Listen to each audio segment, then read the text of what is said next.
Okay, hello everyone. Welcome along to another CDN live stream. My name is Freddie Holmes. I'm the assistant editor here at CDN, and we're coming to you live from the CDN headquarters, where it is very grey and very wet. We are here to discuss creative potential. The design team needs to be able to work in a way that they maximize their creative potential. So both in terms of leadership and how the physical space is designed, that can have a huge influence on that. So the plan for today is to actually host a live stream to preview a live show that we're going to be hosting next month at the IAA in Munich, where we've partnered with our friends at Concept House for a full day of talks, workshops, and a chance to engage with designers across the industry and beyond. And we can skip to the slide there where we can see the full list of speakers. So the session at the IAA is going to be chaired by Martin Groschfeld, and today we're actually joined by Jennifer Kolstad, who's Global Design and Brand Director at Ford Motor Company, and Pratap Bose, who is Chief Design Officer at Mahindra Group, and they join me now.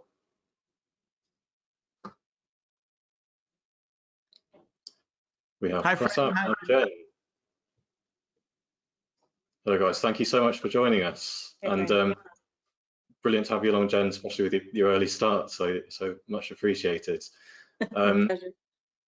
Let's set the scene here a little bit. We're talking about being creative and creative culture. I just wonder if we could maybe define what you think a creative environment is, what a creative culture is, and how you sort of bring those two things together, sort of in harmony, as it were. So I don't know if Pratap, you want to take that one first? Yeah, that's fine. Hi everyone. Hi Jen. Hi Freddie, and everyone who's watching or listening. Creativity for us in the Mahindra design context is very much about resolving or solving business problems. This is not creativity for creativity's sake. There's usually a business outcome we have to reach, and you can approach that problem in many ways. There could be marketing, there could be market action, etc. But we use design where we can in help resolving some of those issues, and they could be nothing to do with the product itself. It could be a piece of communication. It could be an intervention in the way we are selling things or the way we show our products. So creativity for Mahindra design as a context is much wider. It's a business, it's a business problem approach. That's how you can make design most useful in a company. I think, like I said, not creativity for creativity's sake, but it's always focused towards achieving a positive business outcome in terms of brand, in terms of product sales, in terms of resonance with the customer, whatever it may be. But we look at design very much as that sort of creative problem-solving tool. And then Jen, how do you see that at Ford? I mean, this is a thesis-worthy question. This is the big one. It's not like a 3-minute response. This whole question about creativity and how you steward that, how you build creative culture begins with leadership. It's a central philosophy. It's placed at the center of the organization. And then it emulates out, so that everybody can participate. That is creative culture. It's exactly what Pratap's talking about. Like it infiltrates marketing. It really levels up how we approach our own problems. It comes into accounting. Like it's everywhere if done successfully.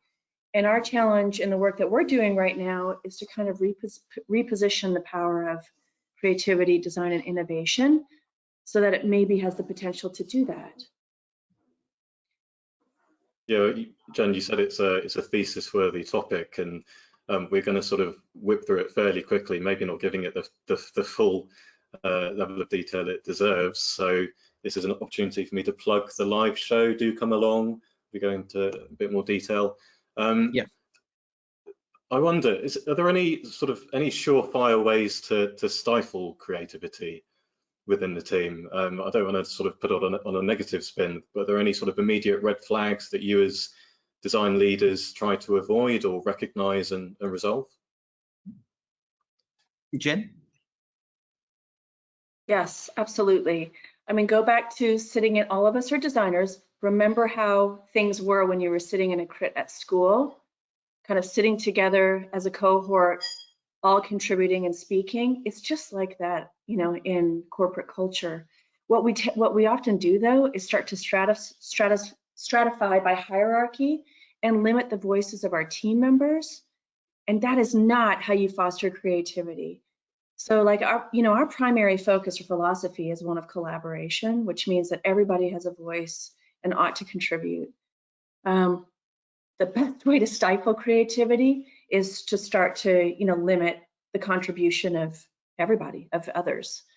And the other thing that we're working on is ensuring that multiple voices from multiple I was going to say departments, but that just sounds so damn corporate. Places of expertise can lean in together to holistically solve a problem. That really is, I would say, critical to moving us towards a place of innovation.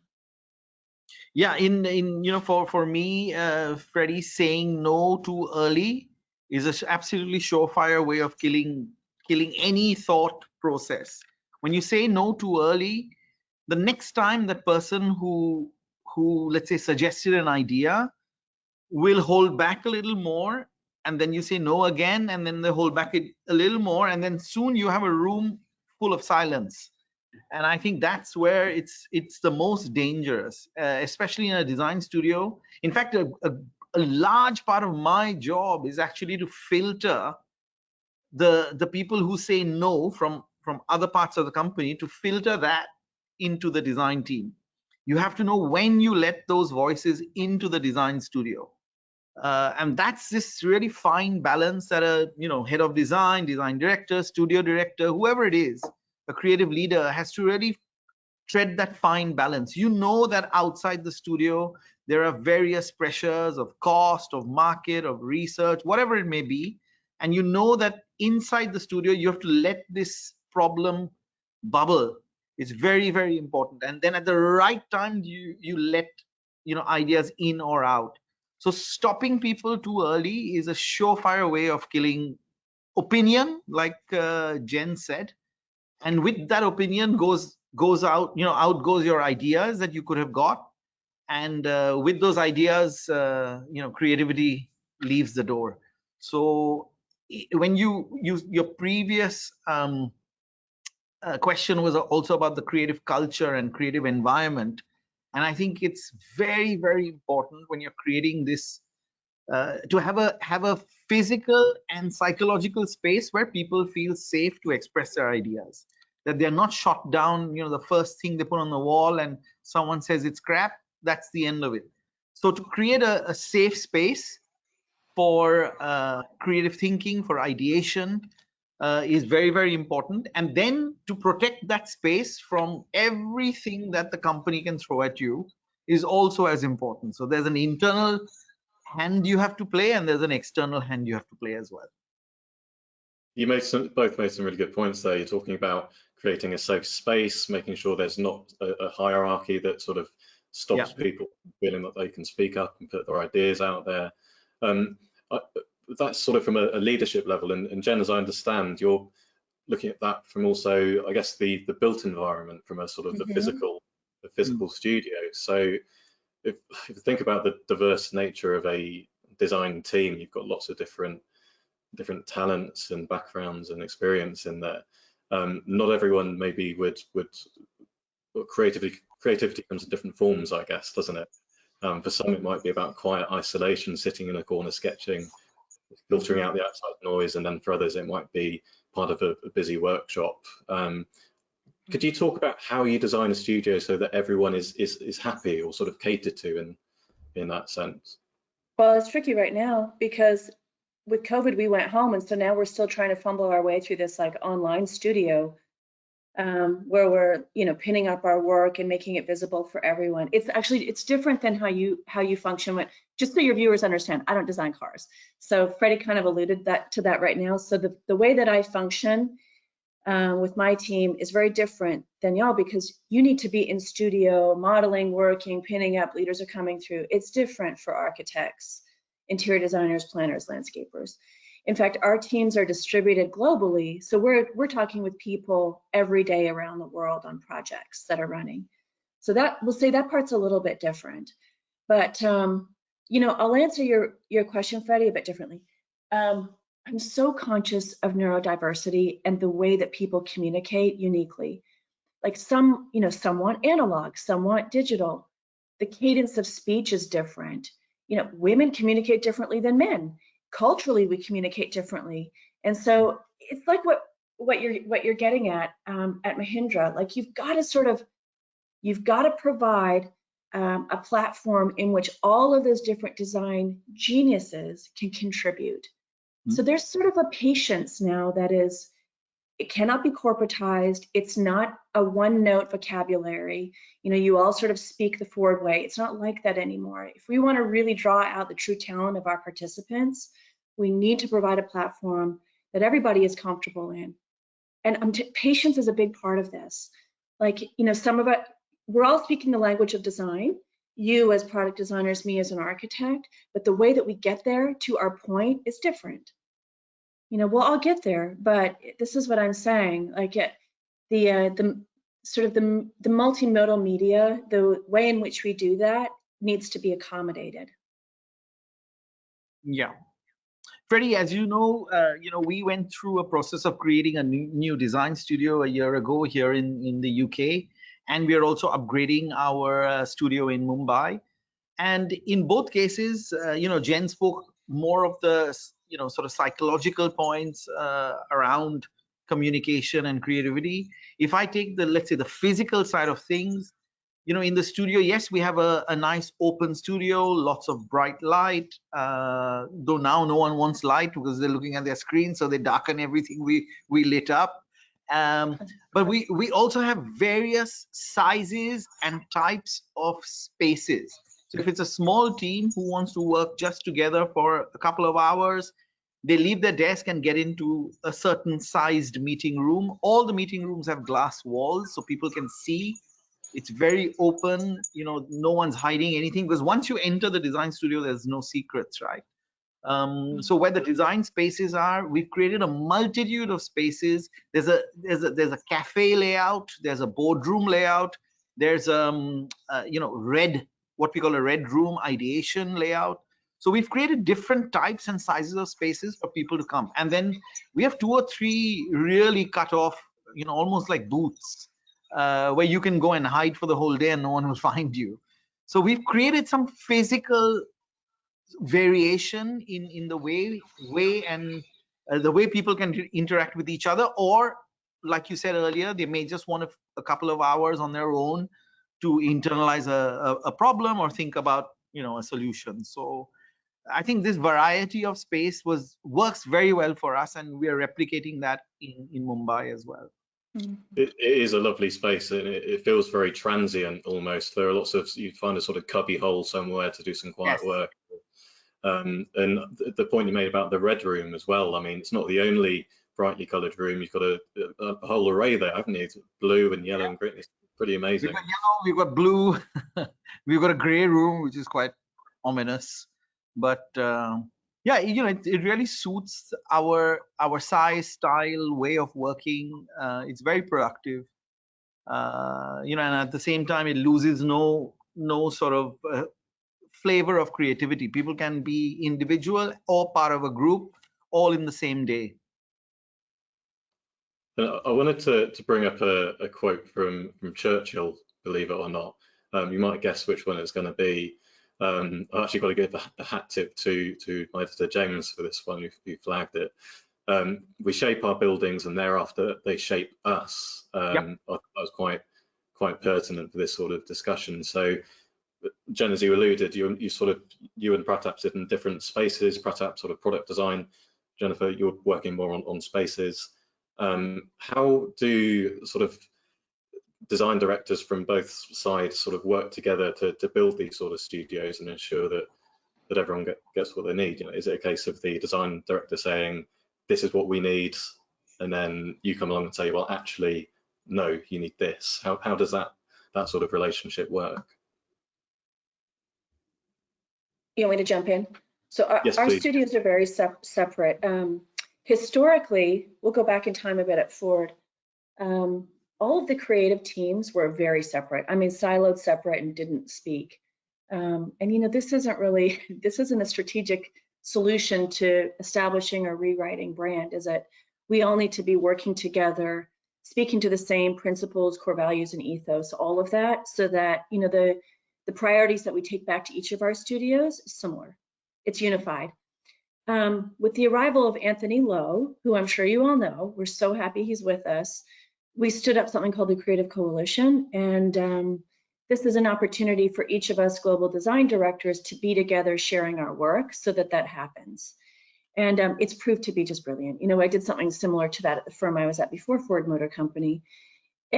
What's great about it is that from the level of the studio director, we're all sharing laterally. We're doing the things that you're talking about. We're being vulnerable. We're critiquing one another's work, even though it's not in our wheelhouse. It's not necessarily our expertise, but we're just making sure that the brand is consciously unified.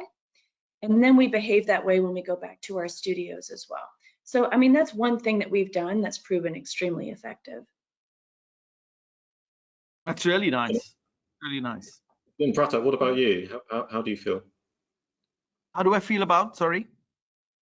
About the way of working with, we talk about sort of the friction between design and engineering. Is there a friction between design and sort of architecture as well? No, so you know, unlike Ford, we don't have you know, an architecture department. Unfortunately, we aren't that big or you know, that wide. We engage a lot with architectural firms. Our sister company in Turin, as you know, Pininfarina Design, has a very significant architectural practice, and we engage with them a lot. You know, when we're talking about experience centers, or we are talking about you know, the new retail experience. So all of that we do definitely, but we don't handle it directly within Mahindra Design. It's through Pininfarina or another architectural agency, and you know, we find there are some you know, I'll give you an example. Some showrooms in India are very small. You know, they could be you know, in a small sort of building in a corner of a city, what we call a B or a C tier city, which are smaller cities and towns. And many times you don't have enough space to walk around the car. So even to see the back of the car, you know, sometimes they're packed so tightly within that space. So a simple solution was to use a mirror on some of the walls, so that you could see the car, you know, standing in front. You could see both views. Now, that is something I think a design team brings to you know, helps bring to an architectural practice. The kind of lighting, the temperature that we use for the soft box, you know, so those are a few things that we sort of were able to contribute. But yeah, architecture, you know, we leave to the experts. You know, Freddie, can I add a couple of more things to this? Because Yeah, sure. you touched on retail. It's just such a good case study.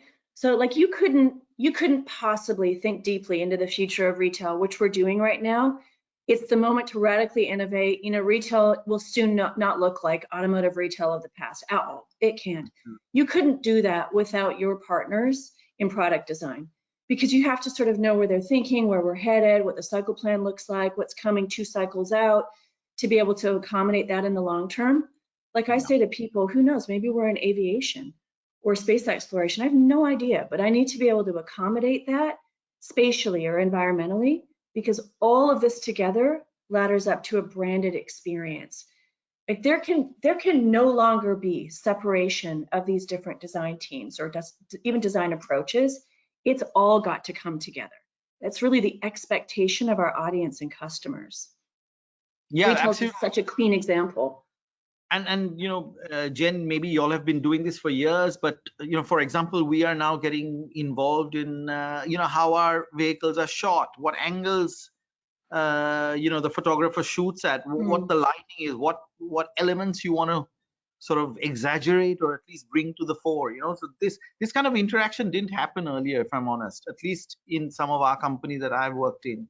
But now it's actually they come and look for us to give those inputs. Yeah, how exciting. Yeah, and that's amazing, right? Because you know, that image ends up on a Twitter feed, but it ends up on a double-page spread in the Times of India, in Bombay or in Delhi. So you have to think of all of these things: what it'll look in black and white, what it looks like in color, what it looks like in a business paper, which is actually salmon pink. You know, so the dimensions are so exciting. Just because of the way and the media we use to reach out to people, it's just phenomenal. It's beyond, you know, just television and print. It's so much more. We did a billboard recently, and you know, we had to choose an angle for that.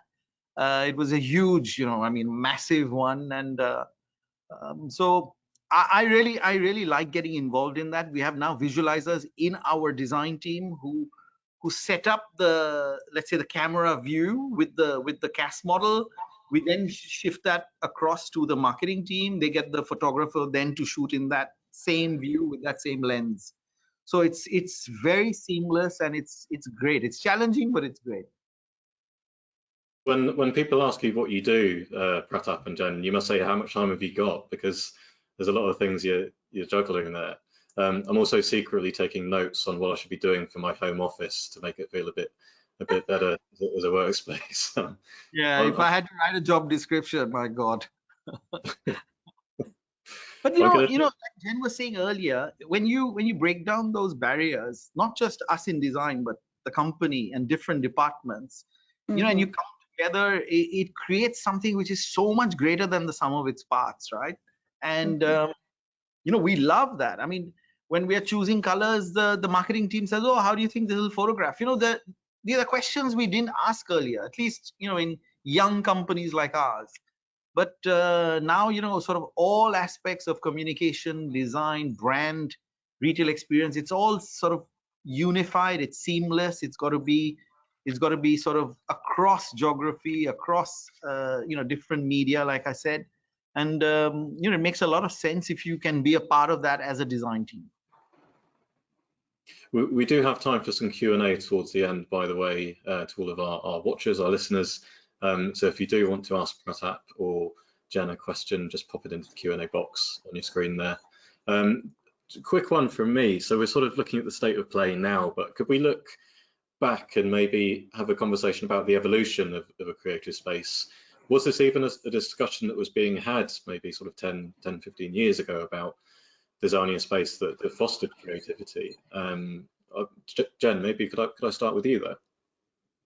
Yeah, I think we've always been talking about this. I do believe there's a shift in, I'm just going to use the words, in the sophistication, you know, in the expectations wrapped around what our spaces can do, what they can accomplish. And look, we can put the interior of an asset, of a vehicle, in this same category. Our audience has become extremely sophisticated. And so, you know, with the advent of human science and data and all the things that really start to drive the decisions that are a part of our creative decision-making process, you know, we expect that, let's just focus on environments for a second, that our environments will do things like stimulate creativity, bring people together in a very specific way.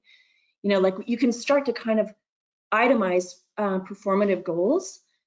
Architecture is a tool. You know, I sort of refute, you know, the formalist mentality or the formalist approach to building buildings, to designing buildings, because we start with the inside, we identify the human affordances, we understand very clearly what we want them to do, and then we go about designing them. So, you know, thank you for that Winston Churchill quote, but that's exactly where we are right now.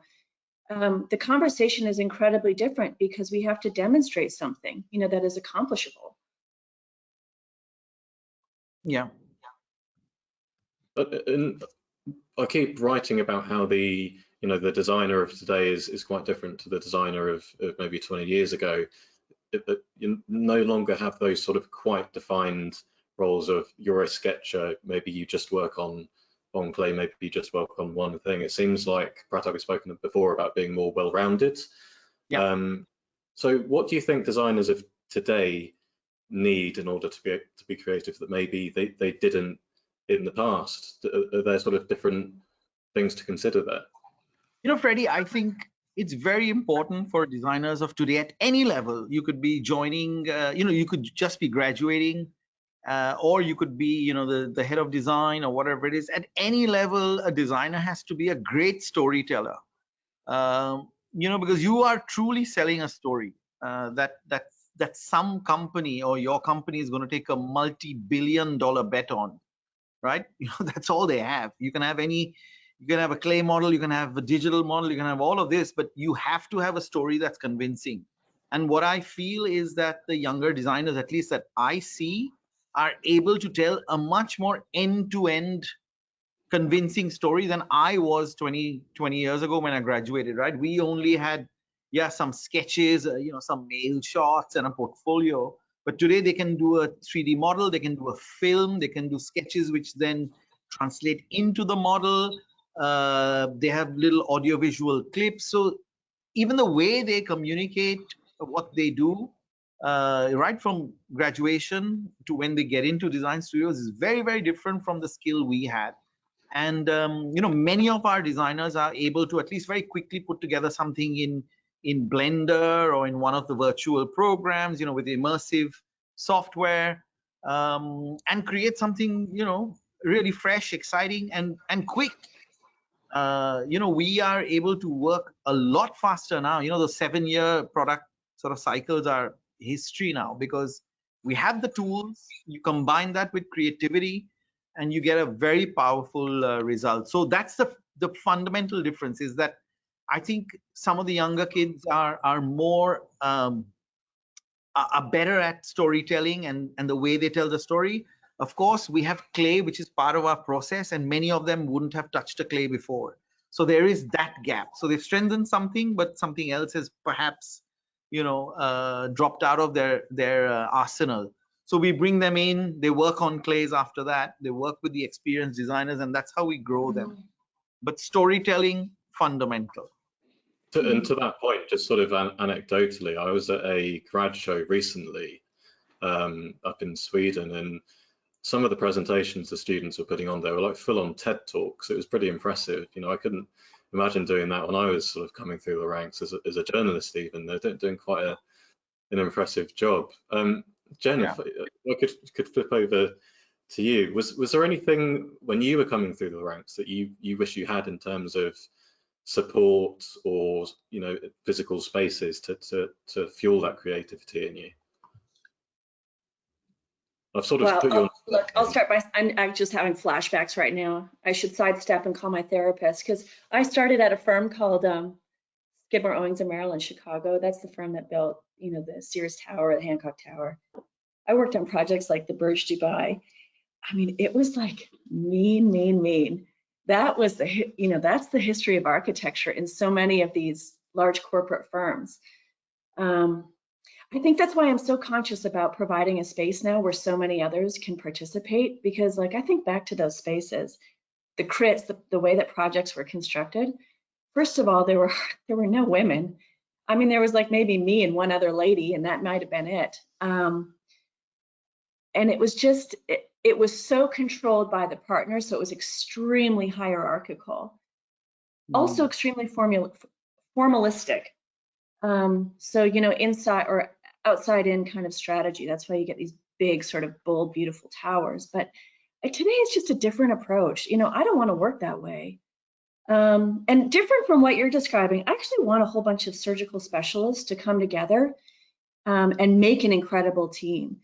Because, from my perspective, in the kind of work I do, in fairness, it is very difficult to have somebody who's amazing at technical architecture, at delivery, and is also great at storytelling and concepting, and is also great at research and human science. That person doesn't exist. If you're out there listening right now, please call me.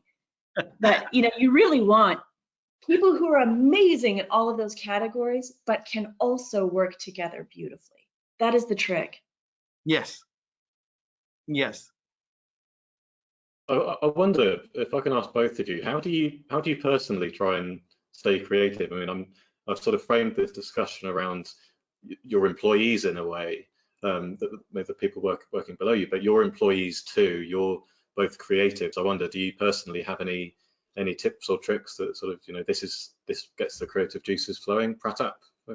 Freddie, I think you always fuel your curiosity. I think the more you know about the world, at our level, it's about making connections and links to, to things that you don't think are related, but they will affect the customer in 7, 10, 12 years. So I think insatiable curiosity for what's going on in the world, socio-economic, political, I think that's very, very important, because like I said, at my level, I have to try and join the dots. And then you have to know the what to do rather than the how to do. The how to do happens, the teams are there. It's the what to do and why you do it is very, very important. When you, as a design director or studio director, are making a proposal to the company and you're showing 2 or 3 possible future products, they have to fit into a possible future scenario of the world. Are people 5 years from now, are they going to feel more unsafe? Do they need, therefore, cars which are more protective, or are they going to feel much more open because they've come out of COVID? So can we facilitate that through the design? So you have to take some calls on the future product based on a deep understanding of what's going on in the world. So for me, I personally spend a lot of time sort of reading and catching up in areas which you may not directly link to car design, and it's fundamental. How a country is doing, what are the interest rates, what is the inflation like, because you have to understand those socio-political cycles to time your product right and to get the product right. Like I said, it's the what and why you are going to do rather than the how. The how comes, the teams are, I'm not even anywhere near the how anymore. We've got fantastic creative designers who do the how, but I think the what and why is something that I think of as my creative journey and input.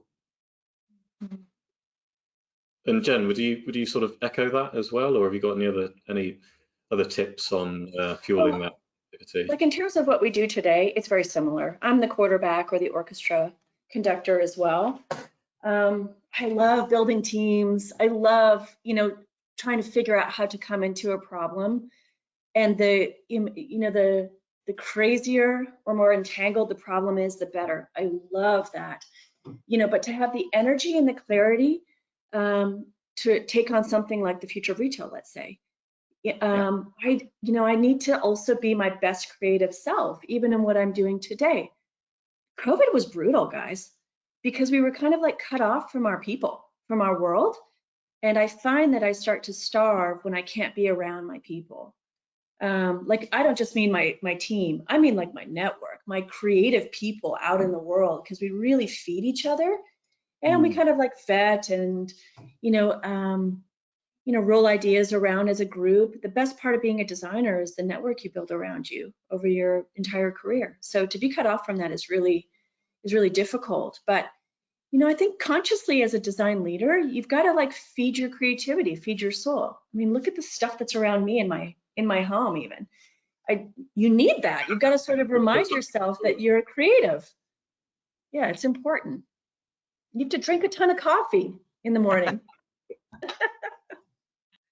Yeah, I totally agree. I'd put my job in sort of a similar bracket as being creative.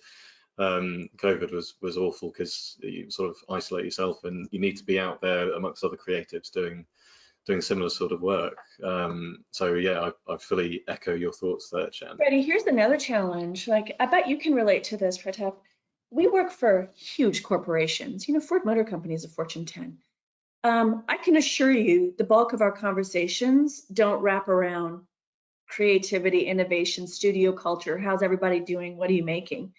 They sit on KPIs firmly. What are you delivering? What are you doing? How lean is it? What am I going to see this quarter?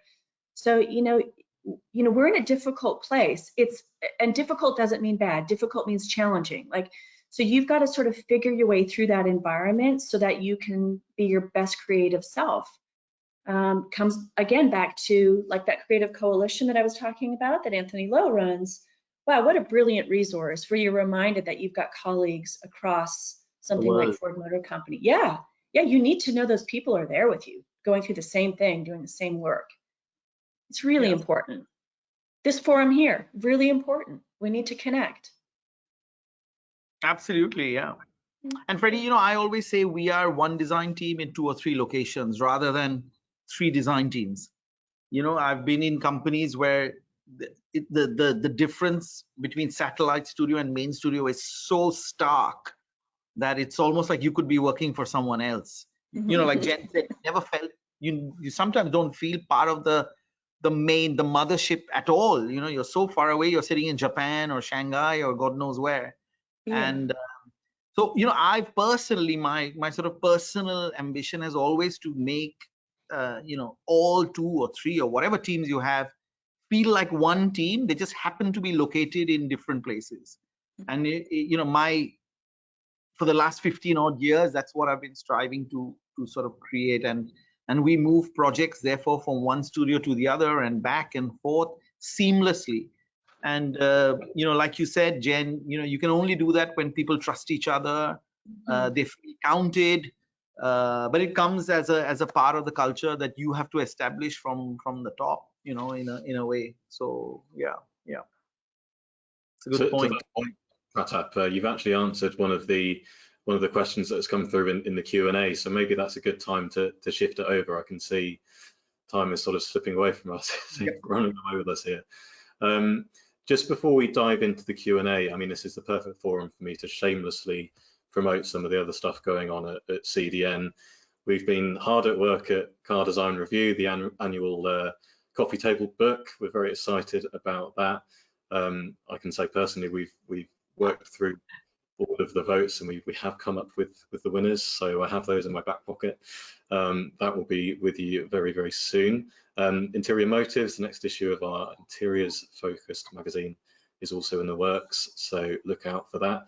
And then you've surely seen this all over LinkedIn. I'm sure the People Awards, if you didn't manage to come last year, it was such a good outing for the design community, I think. We're back the same place. We've got new categories, we've got new judges, and we're going to be doing some live judging in London very soon. Actually, we're going to be hosting that at the Lotus Experience Centre, and we've got all judges invited for that, so that should be fun. And if you do want to book a table for the People Awards, you can do so. Get in touch with my colleague Abel Sampson, and we should have his email address in the chat somewhere. But shameless plug out of the way, let's move on. Q&A. We've got some brilliant questions that have come through. Pratap, you've already ticked off the one about global collaboration here. The question was, how do you create a creative culture across global studios on different time zones working on the same projects? So I think you've nailed that one there. But Jen, do you have any thoughts on that as well? How you sort of ensure creativity spans continents? It's different for me again, because remember, my team I have a global team, but a lot of them are consultants that I hire, around the world to really deliver the work. But just one quick second on that. Like, we stood up a methodology to really lean into our work with that, we think is quite novel and unique. So in order to deliver to a standard or to to a brand ethos that is helping us notably change Ford, we have to kind of brief or onboard every one of those consultants. Like, nobody gets away with just coming in and starting to design anything, architecture, 2D, 3D, or 4D, frankly, because that's our world now. Everybody has to painfully immerse in research-led design, human affordances, all the things, because ultimately we're delivering now to that, like what I was talking about earlier, something that, accomplishes a goal. Architecture design has to do so much more. So it's a bit painful, but every consultant that comes into our work has to do this. That's excellent. Some love it and some don't. Like, you can tell a team that's just not having it. They just want to get to designing. It's really about resisting the temptation to design something, to come to a tangible conclusion, to first, luxuriate and think quickly and efficiently, but Not every firm, not every designer can do that. Very true. Very Oh, true. yeah. Yeah. There's a really interesting question that's come through here. I wonder if Pratap, I can get you to take this one first. How do you balance and praise criticism to get the most out of the design group? There's a bit more to it, but that's the short of it. I think, Freddie, it's very important not to get personal. It's not, you're not criticizing the person. I think that's fundamental. You're criticizing the work to make it better. And better, by better, I mean, better meet the business, like I said, the business requirement or the product requirement, whatever it is. And if you can separate the two, I think that's fundamental. In my career, I've had lots of bosses, or I've seen colleagues who could not separate criticism from criticizing the person. And that is a huge problem. It's not that no one wakes up in the morning, comes to work wanting to do a bad job, right? That's the fundamental sort of trust assumption you go in with. But sometimes the output may not match, what you want for the project. So if you can focus on that and then go get a drink after, that's, I think, how you can really deal with the situation, that the person feels that, shit, this, Pratap didn't criticize me. He gave me some inputs to improve the work and ensure that my work perhaps gets chosen by management or gets to become a vehicle in 4 years. That is the journey you have to sort of take people through, rather than saying, I think you did some really crappy work and it's you. You have to be able to do that. It's a hard, believe me, it takes a lot of training. You have to train yourself because it's so easy to judge the human being rather than the output. So that's my simple rule: separate criticizing the work from criticizing the person. Yeah, you need to take a bigger picture approach, don't you? It's not necessarily just about Yeah, you, but it is challenging when you're spending months on the same project and sort of, coming from the heart. You probably hired the person in the first place, right? So if you're criticizing a person, you're criticizing yourself. I mean, you made a bad decision then, so given that, you think you chose the right person for the job, you can work on the solution together, and they feel, I felt it when I've got support from, senior colleagues or my design director, and you've seen, the output, and it turns into a model and it turns into a production vehicle. It's hugely exciting, and that again is a part of culture, right? If you come from a culture where people criticize people, then that spreads like wildfire through the organization. If you come from a culture where people help each other and criticize, stick to the work, that also spreads like wildfire. And it's the choice you make, so yeah.